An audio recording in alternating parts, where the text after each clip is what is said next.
Perhatikan.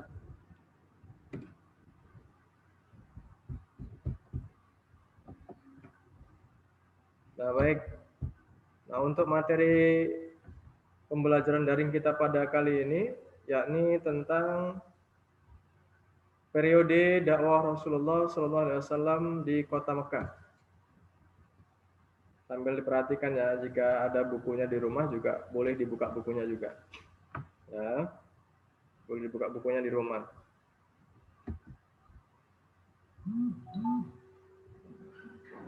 Perjalanan hidup Rasulullah SAW.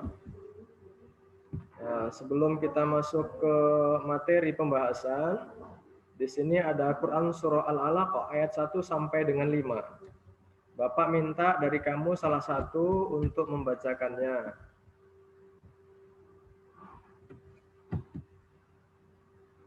Yang membaca Nadia Aprilia Tanjung.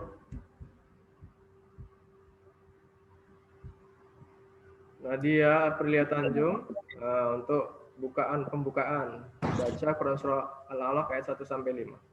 Ini materinya kelihatan nggak di handphone? Kelihatan, Pak. Kelihatan. Ya, coba dibaca. Sabar, Pak. Baca. A'udzubillahi minasyaitonirrajim. Bismillahirrahmanirrahim. Iqra bismi rabbikal ladzi khalaq. Khalaqal insana min 'alaq. Iqra wa rabbukal akram. Alladzi 'allamal bil qalam. 'Allamal insana ma lam ya'lam. Nah, itu tadi pembukaan Quran surah Al-Alaq ayat 1 sampai 5 yang nanti ada kaitannya dengan materi kita, yaitu tentang periode dakwah Rasulullah SAW di kota Mekah. Nah, ini gambaran-gambaran terkait tentang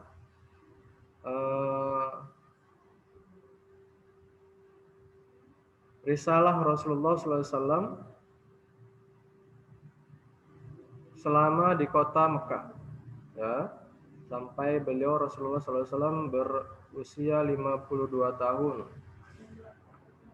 Nah, lanjut ya. Di manakah Arab itu?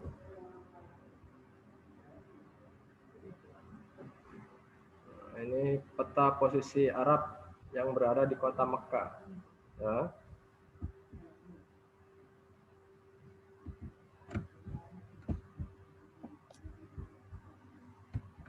Nah, kemudian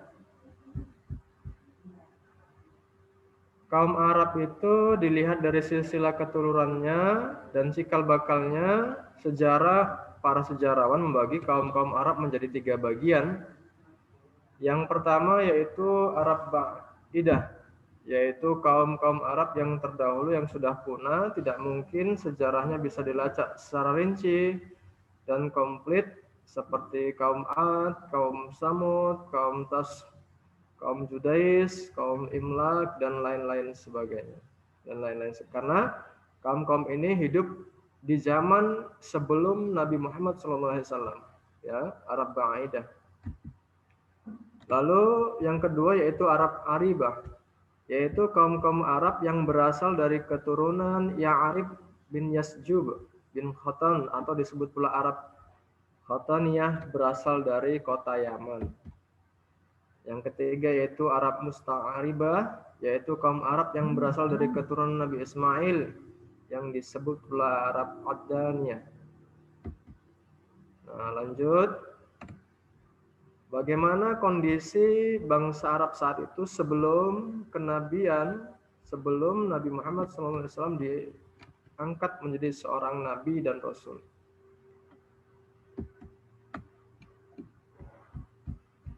Menurut ahli sejarah, kondisi bangsa Arab di zaman jahiliyah waktu itu dalam segi keagamaan, ya, sama-sama sudah diketahui bangsa Arab pada masa itu adalah berkeyakinan atau tidak memiliki agama, yang mereka menyembah berhala sebagai sesembahan mereka, serta menyembelih hewan-hewan kurban yang hewan-hewan tersebut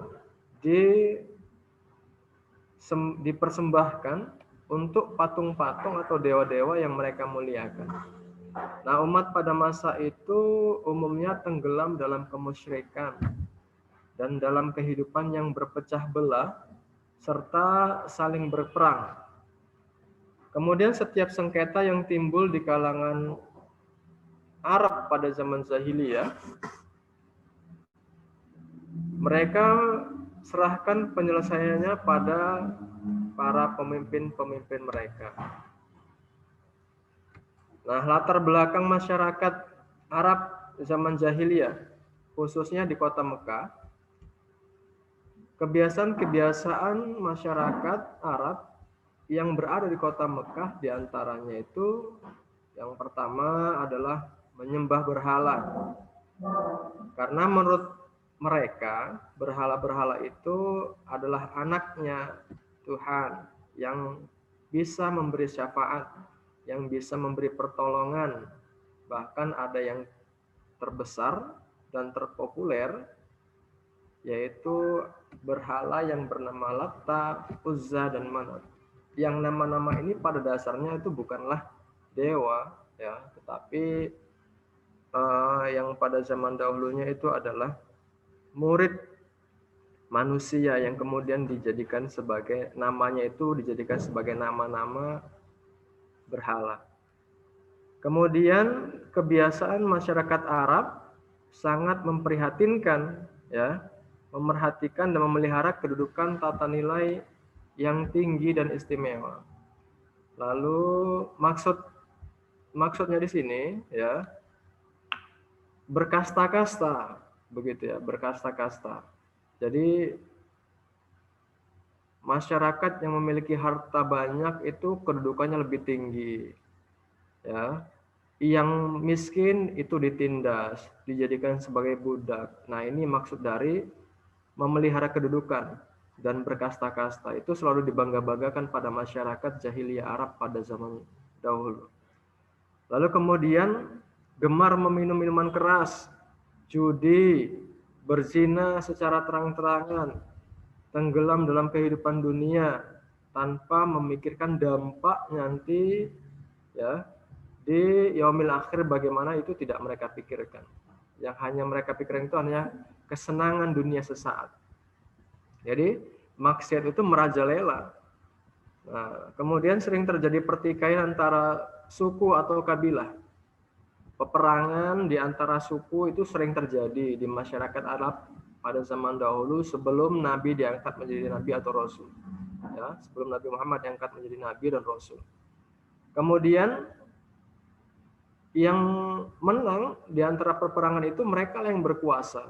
Nah, yang kalah ditindas. Begitulah kondisi masyarakat Arab pada zaman dahulu. Kemudian memberikan penghargaan kepada orang lain yang didasarkan pada keturunan, kebangsawanan, dan kekayaan, bukan didasarkan pada ilmu ataupun akhlaknya. Nah, bagaimana kondisi sosial, politik, dan moral pada bangsa Arab pada zaman dulu? Kondisi sosial tadi sudah dibahas. Kondisi ekonomi tadi juga sudah dijelaskan. Artinya ada strata, ya, strata. Kemudian kondisi moral, kemurahan hati, menepati janji, kebanggaan pada diri sendiri, dan sifat pantang menerima pelecehan dan kezaliman.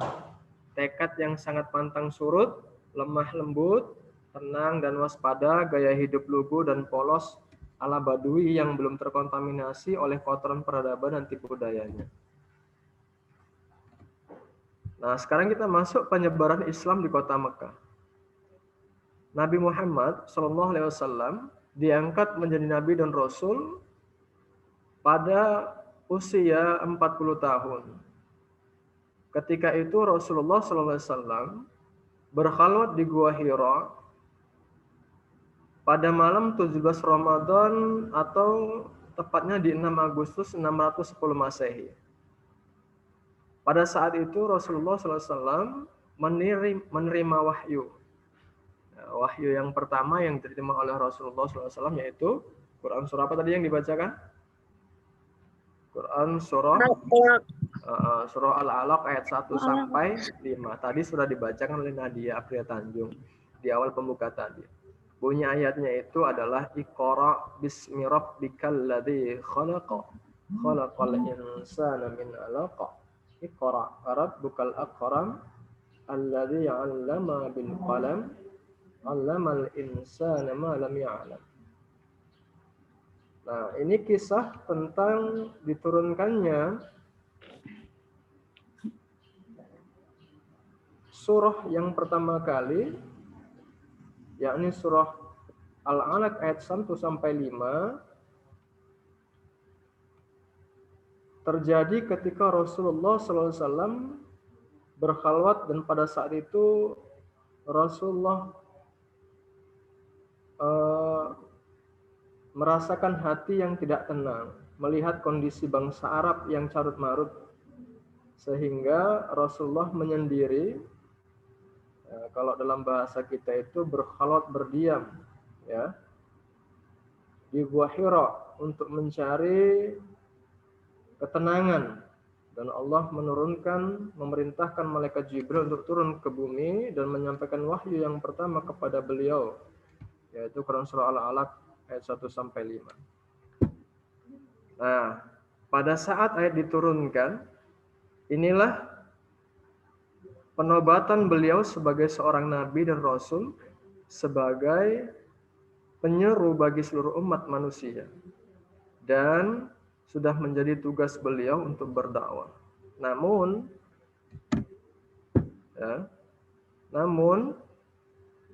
ayat pertama ini,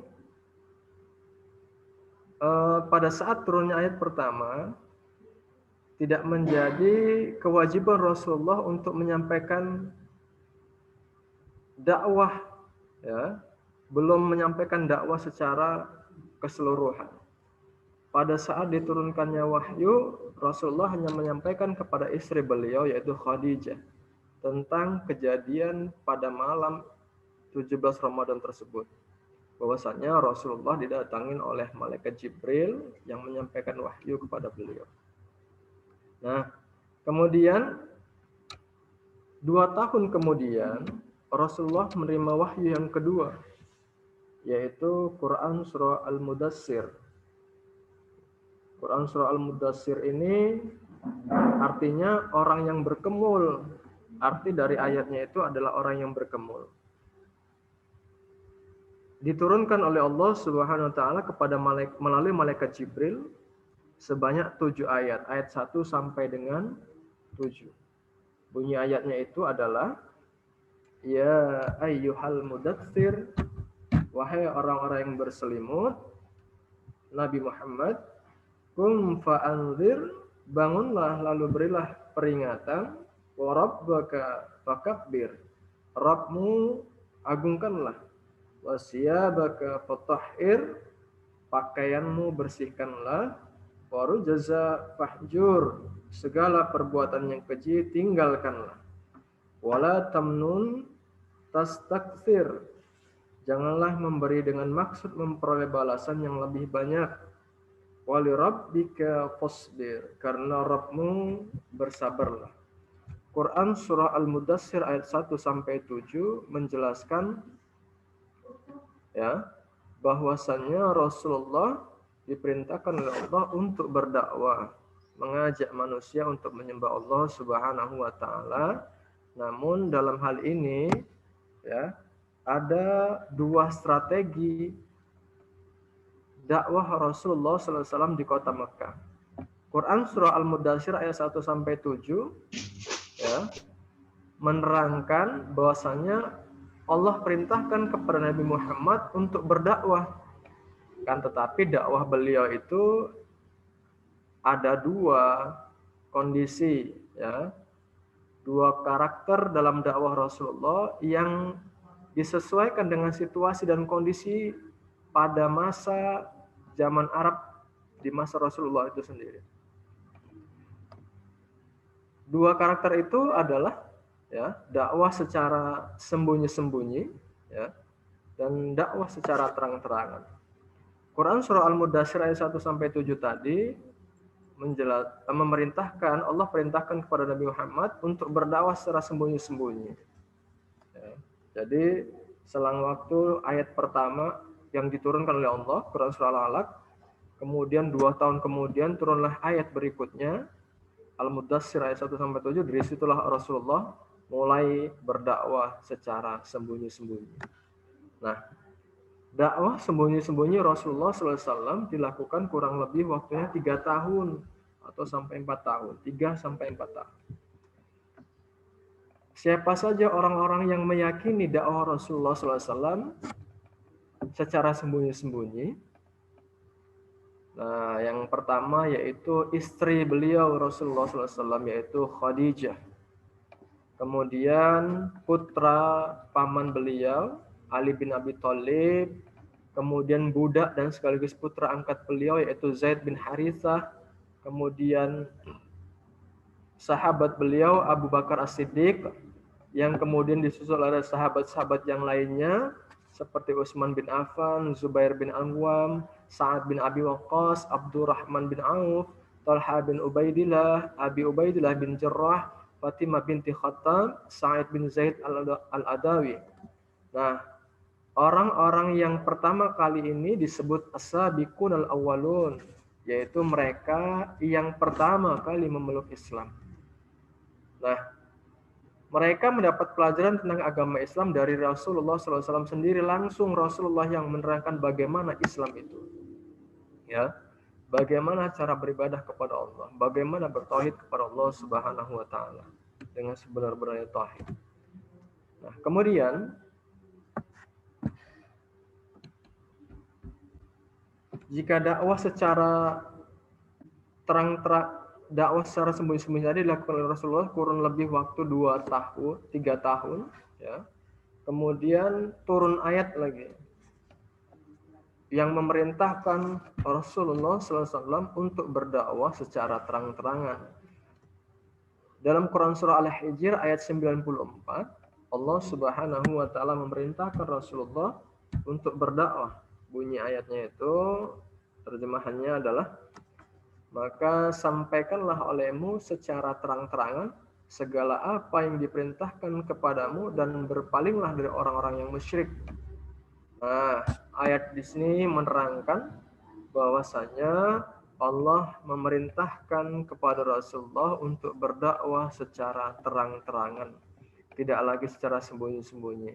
Disinilah perjuangan dakwah Rasulullah yang sebenarnya dimulai.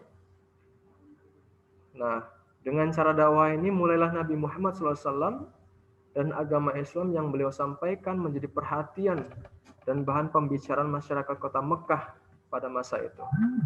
Pada awalnya orang-orang Mekah, mereka menganggap dakwah beliau ini sebuah gerakan yang tidak memiliki dasar dan tujuan, gerakan yang tidak bertahan lama, gerakan yang tidak perlu diacuhkan, gerakan yang dianggap sudah tidak waras lagi. Akan tetapi anggapan-anggapan orang kafir Quraisy itu salah. Ya, dengan petunjuk Allah Subhanahu wa taala, gerakan dakwah Rasulullah SAW semakin hari semakin luas, semakin bertambah pengikutnya dan semakin banyak. Kemudian apa isi dakwah Rasulullah SAW pada periode Mekah? Substansi isi dakwah.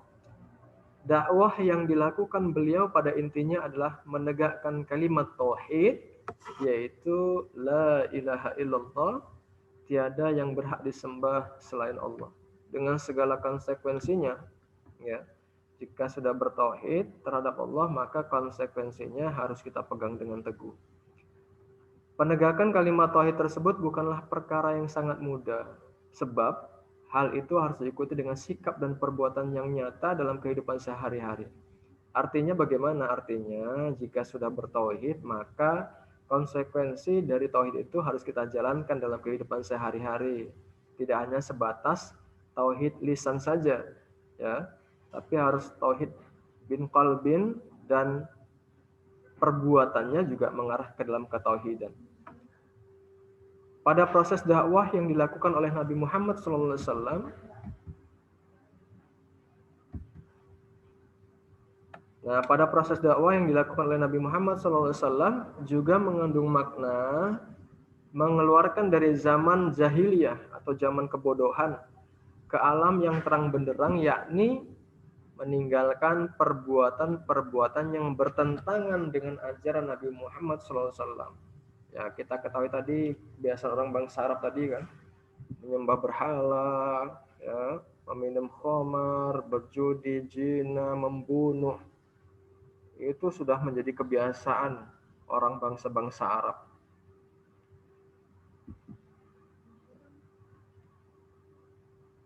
Nah, kemudian pokok substansi ajaran Islam yang pertama itu mengesahkan Allah, ketauhidan. Yang kedua yaitu Rasulullah mengajarkan kepada umat manusia tentang adanya hari pembalasan atau hari akhir. Lalu yang ketiga, tentang kesucian jiwa. Nah, ya ini menjaga keimanan, meningkatkan ketakwaan, menghindarkan diri dari perbuatan zalim, ya, menghindarkan diri dari perbuatan dosa, itu mensucikan jiwa. Lalu yang keempat yaitu mempererat tali persaudaraan dan persatuan.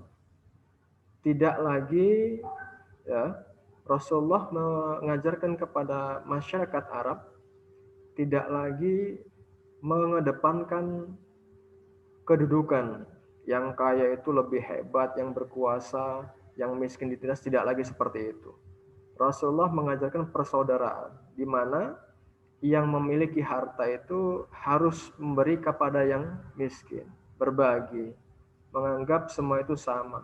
Yang membedakan di antara umat manusia itu adalah bukan hartanya, akan tetapi ketakwaannya di hadapan Allah Subhanahu wa taala. Demikian yang diajarkan oleh Rasulullah SAW.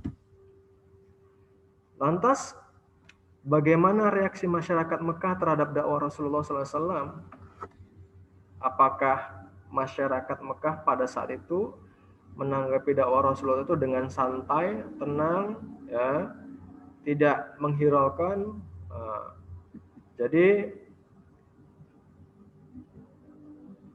masyarakat Mekah, reaksi yang dikeluarkan masyarakat Mekah pada masa itu, ya,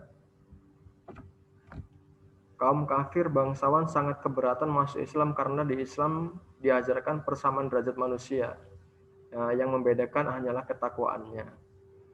Kemudian mereka menyadari akan sisa kubur, tetapi mereka enggan menerima ajaran Rasulullah SAW tentang kehidupan di akhirat nanti. Lalu kaum kafir Quraisy merasa berat meninggalkan ajaran nenek moyang mereka, seperti menyembah berhala, kehidupan yang bebas, ya. Lantas mereka menolak untuk menghentikan menyembah berhala. Ini kebiasaan-kebiasaan kafir Quraisy yang mengikuti ajaran nenek moyang mereka. Lalu ada beberapa orang yang menentang, ya, yang menolak atau menentang ajaran Nabi Muhammad SAW. Pertama yaitu mereka khawatir sesembahan mereka akan tidak disembah oleh masyarakat Mekah. Lalu ajaran yang disampaikan Rasulullah SAW bertentangan dengan ajaran mereka yang dilakukan selama ini. Kemudian mereka takut akan kehilangan kekuasaan. Ini yang masih difikirkan oleh orang kafir apabila mereka memeluk Islam. Nah, ada juga yang berpura-pura menerima ajaran Islam. Ini disebut dengan orang yang munafik. Orang munafik itu lebih parah daripada orang kafir, begitu ya. Siapa itu orang munafik? Mereka belajar Islam tapi ingin menghancurkan Islam, ya. Ingin merebut kekuasaan Nabi Muhammad SAW. Nah, kita tahu tantangan-tantangan yang dihadapi oleh Rasulullah SAW dalam menyebarkan dakwah agama Islam di kota Mekah itu tidaklah mudah, tidaklah ringan, ya. Tantangan dari orang kafir Quraisy, pimpinan-pimpinan kafir Quraisy itu yang dipimpin oleh Abu Jahal, Abu Lahab, bagaimana Abu Jahal dan Abu Lahab itu hendak menghancurkan Nabi Muhammad SAW dalam berdakwah.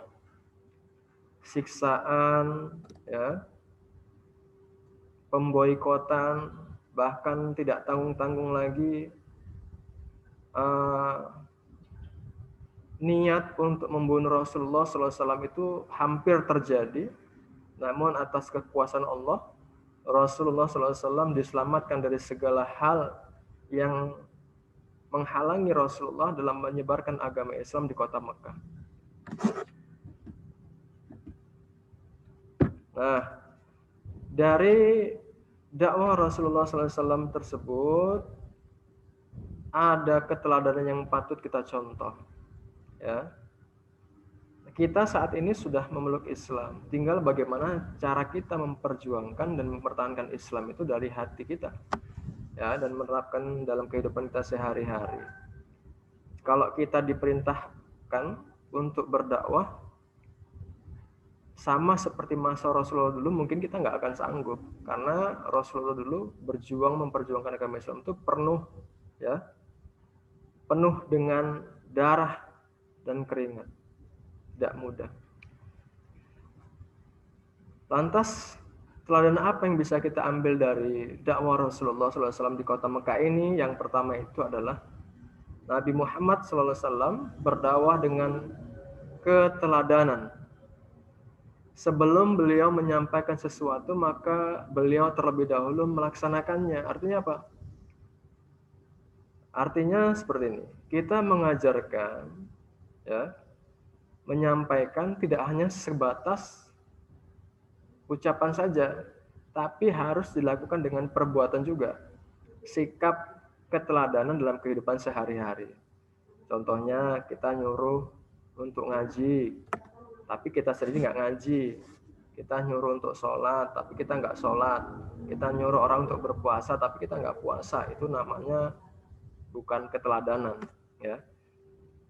Kita nyuruh orang untuk belajar giat, tapi kita nggak belajar, itu bukan keteladanan. Keteladanan itu adalah kita memberikan ucapan lisan kita, di samping itu juga kita melaksanakan apa yang kita lisankan kepada orang lain. Itu bentuk keteladanan yang diajar oleh Rasulullah SAW, yang saat ini harus kita contoh. Kemudian dalam berdakwah, Rasulullah SAW penuh dengan kehati-hatian, sabar, ya, menggunakan bahasa yang halus, lemah lembut, serta dengan bahasa yang mudah dipahami. Kebanyakan bangsa-bangsa Arab masuk Islam itu yang pertama kali itu karena akhlak beliau dalam menyampaikannya itu. Hati-hati benar dalam menyampaikan dakwah Islam tadi. Sabar dalam menunggu, tidak memaksa, ya, lembut. Satu kisah karena kelembutan Rasulullah SAW. Ketika beliau berdakwah, beliau sampai pernah dilempar kotoran unta oleh bangsa jahiliyah, Arab jahiliyah. Beliau dikatain orang gila, dilempar pakai kotoran unta. Bahkan beliau pernah dilempar batu dan terkena pelipis beliau, berdarah pelipis beliau. Saking lembutnya beliau, tak mau beliau balas dendam. Bahkan beliau juga tidak dendam dalam hatinya. Saking lembutnya Rasulullah, saking sabarnya Rasulullah. Demikianlah akhlak Rasulullah SAW dalam berdakwah agama Islam. Nah, sifat ini yang perlu kita contoh dalam kehidupan sekarang ini. Dalam kehidupan kita sekarang ini, kita juga diperintahkan untuk berhati-hati, sabar, ya, menggunakan bahasa yang halus, lemah lembut, serta dengan bahasa yang mudah dipahami. Bentuk sabar itu kalau dikatakan sabar itu kan ada batas, enggak, sabar itu enggak ada batasnya, ya. Sabar itu tidak ada batasnya. Jadi untuk menjadi orang yang sabar itu memang tidak mudah, tinggal bagaimana cara kita menyikapi segala sesuatu yang datang kepada kita. Untuk menjadikan diri kita sabar, ya kuncinya itu kita harus bertauhid kepada Allah SWT. Karena pada dasarnya innallaha ma'as sabirin, sesungguhnya Allah itu bersama dengan orang yang sabar. Lalu yang ketiga adalah Rasulullah SAW memposisikan para pengikutnya sebagai sahabat. Hal ini tercermin dalam sebutan para pengikutnya, yang ini dengan sebutan sahabat. Cara seperti ini menimbulkan rasa simpati yang luar biasa karena di dalam Islam nyata-nyata diterapkan kesetaraan.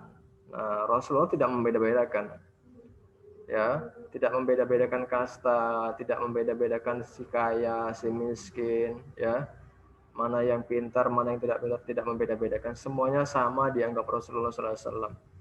Nah, kedekatan Rasulullah kepada sahabat ini menimbulkan keakraban, kekeluargaan yang tinggi, solidaritas yang tinggi.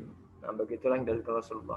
Kemudian yang keempat yaitu Rasulullah SAW selalu bersama para sahabat-sahabat beliau, baik dalam keadaan suka maupun duka. Dengan demikian terjalin persatuan, kesatuan, dan solidaritas umat Islam yang sangat kuat. Dalam berdakwah, Rasulullah SAW tidak pernah memaksakan kehendak.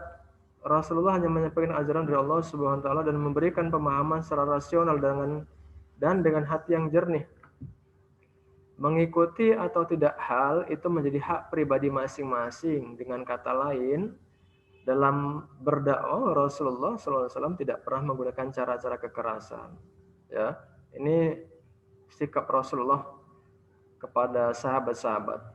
Nah, kita untuk mengambil ibrah dari dakwah Rasulullah ini juga dalam keseharian kita, dalam bersosial, ya, solidaritas itu bagaimana cara kita menempatkan posisi diri ini seperti yang diajarkan oleh Rasulullah SAW, ya.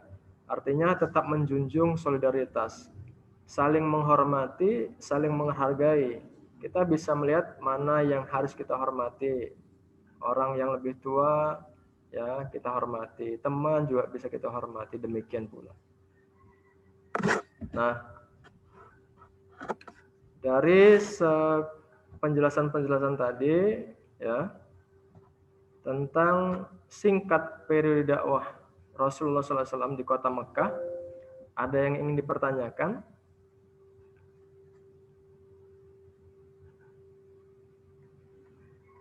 Apakah ada yang ingin dipertanyakan? Yolanda?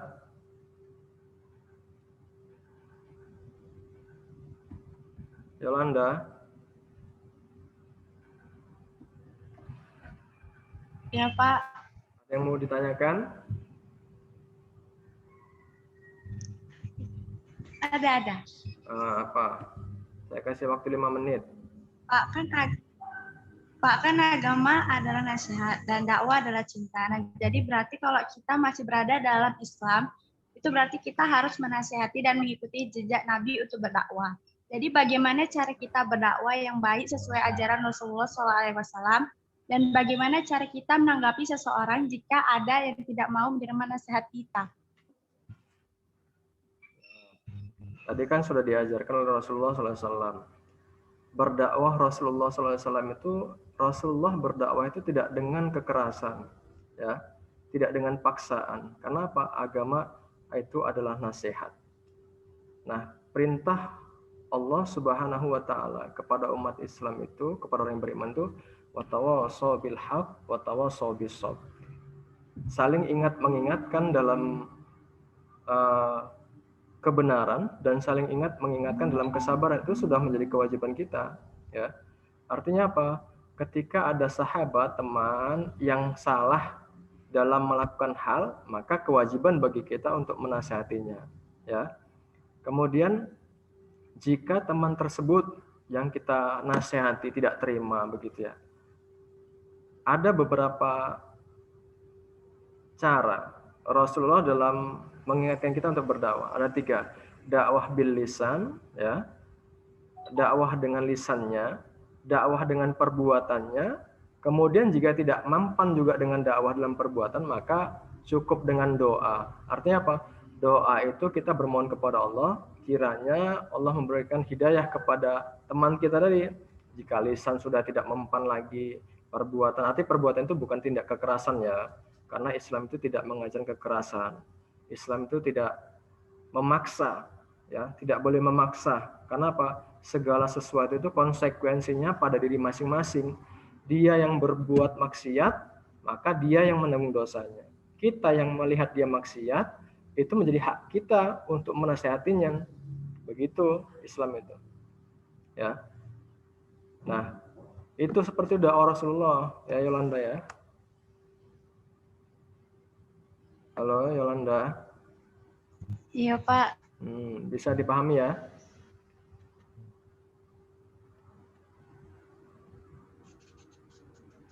Ada lagi yang lain? Ya, Pak. Ada lagi yang lain?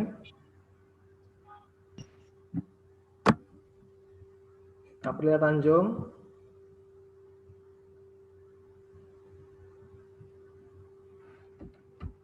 Sudah?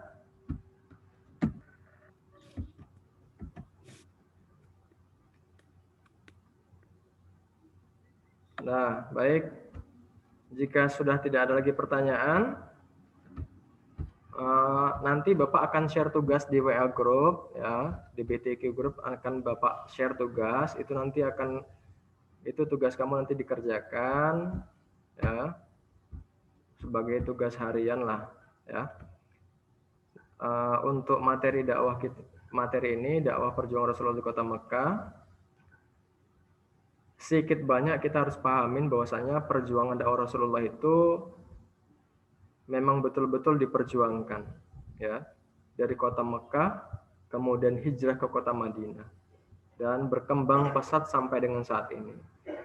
Kita yang sudah saat ini di Islam, bagaimana cara kita memperjuangkan akidah tadi, memperjuangkan agama tadi. Jangan sampai akidah yang dulu Rasulullah ajarkan kepada orang terdahulu sampai di kitanya yang melemah, tidak memperjuangkannya. Ya, jadi insya Allah ini menjadi pelajaran yang sangat berharga bagi kita, dan untuk menegakkan akidah kita ini, kita maulah melaksanakan segala ajaran-ajaran yang disampaikan oleh Rasulullah SAW, karena ajaran Rasulullah SAW itu berasal dari Allah Subhanahu Wa Taala yang tidak sama sekali menyesatkan, malah akan membawa kita kepada kebaikan dunia dan akhirat insyaallah. Akhirul kalam, jika tidak ada pertanyaan lagi, kita akhiri pertemuan kita pada pagi hari ini dengan ucapan alhamdulillahirabbil alamin, dan Bapak akhiri dengan Assalamualaikum warahmatullahi wabarakatuh. Waalaikumsalam warahmatullahi wabarakatuh.